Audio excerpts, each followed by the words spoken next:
गया में 16 दिन 17 दिन जाकर श्राद्ध जरूर हर भारतीय आस्तिक मनुष्य को करने चाहिए। और फिर गया पिंड के बाद भी पिंडदान छोड़ना नहीं चाहिए। प्रत्येक श्राद्ध पक्ष में तर्पण श्राद्ध। अब कल लोग क्या करते हैं, खाली ब्राह्मण को बुला के जिमा दिया, हो गया श्राद्ध। ऐसा नहीं, सविधि श्राद्ध करो।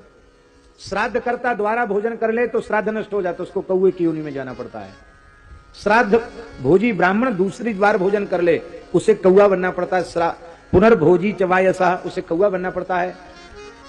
श्राद्ध भोजी ब्राह्मण को भी ब्रह्मचर्य का पालन करना चाहिए। श्राद्ध कर्ता यजमान को भी पत्नी के साथ ब्रह्मचर्य का पालन करना चाहिए। संसार में, परिवार में जो भी समस्याएं हैं, उनका एकमात्र और एकमात्र कारण है पितृगणों का रुष्ट होना। परिवार में दुष्ट, दुराचारी, स्वेच्छाचारी बालकों का जन्म लेना, ऊट पटांग खान पान वाले लोगों का जन्म लेना, या कोई भयंकर आदि व्याधि रोग से ग्रसित हो जाना, या भूत प्रेत आदि का उपद्रव घर में शुरू हो जाना, या संतानहीनता आ जाना, अथवा व्यापारिक नुकसान बहुत बड़ा हो जाना, ये सब पितरों के रोष का परिणाम है। आज एक माताजी बोल रही थी, महाराज जी बड़े दुख की बात है, मारवाड़ी समाज हमारे यहाँ तो खाली ब्राह्मण को बुला के जिमा देते। आज पिताजी की तिथि है, आज दादाजी की तिथि है, बाकी कुछ नहीं करते। भैया पितृकर्म से उदासीन मत हो। ये स्वधा देवी पितरों की कर्म की अधिष्ठात्री शक्ति है। स्वधा, पितृभ्यः स्वधा, देवताओं के लिए स्वाहा का प्रयोग किया जाता है और पितरों के लिए स्वधा का प्रयोग किया जाता है। बोलो भक्तवत्सल भगवान की। और महाराज जी एक और विशेष बात बता दें, हमारे केवल इस जन्म के पूर्वज नहीं हैं, अनेकों शरीर हो चुके हैं, उन अनेकों शरीरों के पूर्वज हैं, और कौन कौन किस योनि में पड़े हैं पता नहीं अपने कर्म के अनुसार।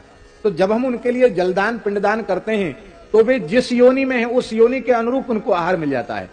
बहुत ध्यान से सुने, यदि हमारे पितर देवलोक में हैं तो हम यहाँ तर्पण श्राद्ध करेंगे तो उनको विशेष अमृत पिलाया जाएगा, वहां अमृत के रूप में उनको श्राद्ध प्राप्त होगा। यदि वो बछड़े बछिया हैं तो उनको दूध के रूप में श्राद्ध प्राप्त हो जाएगा। यहां श्राद्ध करेंगे उनको उस दिन दूध पीकर विशेष तृप्ति हो जाएगी। सिंह आदि की योनि में है तो उनके आहार के रूप में उनको श्राद्ध प्राप्त हो जाएगा। यहां तक है महाराज जी।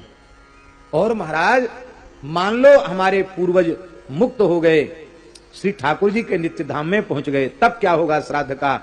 बोले उस श्राद्ध का संपूर्ण जो पिंड आदि है वो भगवान श्री हरि के चरणों में पहुंच जाएगा।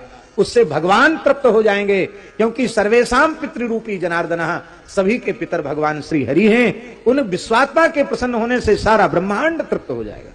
इसलिए महाराज जी जीवन मुक्त महापुरुषों का श्राद्ध तर्पण करने की महिमा ज्यादा है। इसलिए ऐसा नहीं समझना कि संसारी लोगों का ही, जीवन मुक्त महापुरुषों का भी श्राद्ध तर्पण करें तो भगवान की विशिष्ट कृपा प्राप्त होती है। बोलो भक्तवत्सल भगवान की।